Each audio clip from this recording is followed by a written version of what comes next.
we did our test here, and one thing that I seen that was going on that I don't really like is where our return line coming back from our pressure washer is in here, and we are using the Joe valve. So the Joe valve is a valve that's in here that raises, but this water is pretty turbulent, and I don't know if I'll be able to show you or not. We'll start the machine here and I'll show you how turbulent it is, and I'm gonna show you what I'm gonna do to fix to keep it from being turbulent, so that way we can do it. So just make sure that everything's back on before we start. All right, go ahead, start it up. See that water? So you can see that water's getting pretty rocking and rolling. So what I'm gonna do is I'm actually gonna put a 2-foot thing down in here, so that way it shoots that water down a little bit, to hopefully, so it's not gonna be so turbulent versus just shooting here on top of the water.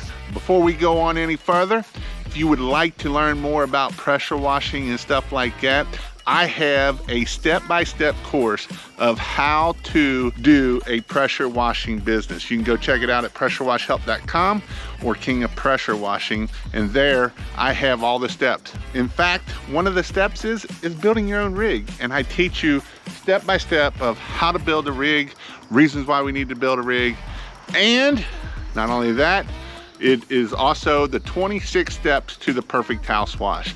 I give you all 26 steps to make sure that you do a perfect house wash every time, and you do every step, so that way you hit everything you need to do, like marketing, like taking before and afters to cover your tail, and all of that is detailed in there, so make sure you go check that out. We'll put this in here and we'll see how this is gonna work to get this thing threaded up in there.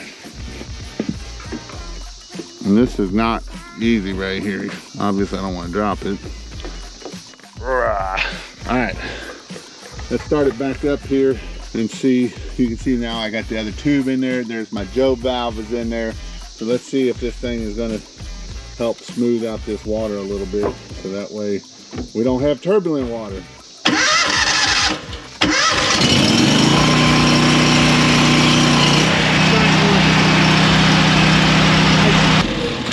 So you can see how nice and smooth that water was versus using the high, just allowing that water to splash down in there. So I was worried about that Joe valve right there with that string and it bouncing all over in there. I didn't want it to break that off, and so that was my issue. So that's how I'm going to do to fix it, and that fixed it, and that's what I want it to do. A little quick hint: if you're using the Joe valve, especially if you're using the Joe valve, keep that water from splashing all around and stuff. You can put that tube down in there to keep that from being stupid on you and doing stupid things to you. So if you want to watch more videos about this build here, go check out this playlist here, and I'll have all of them in this playlist right there.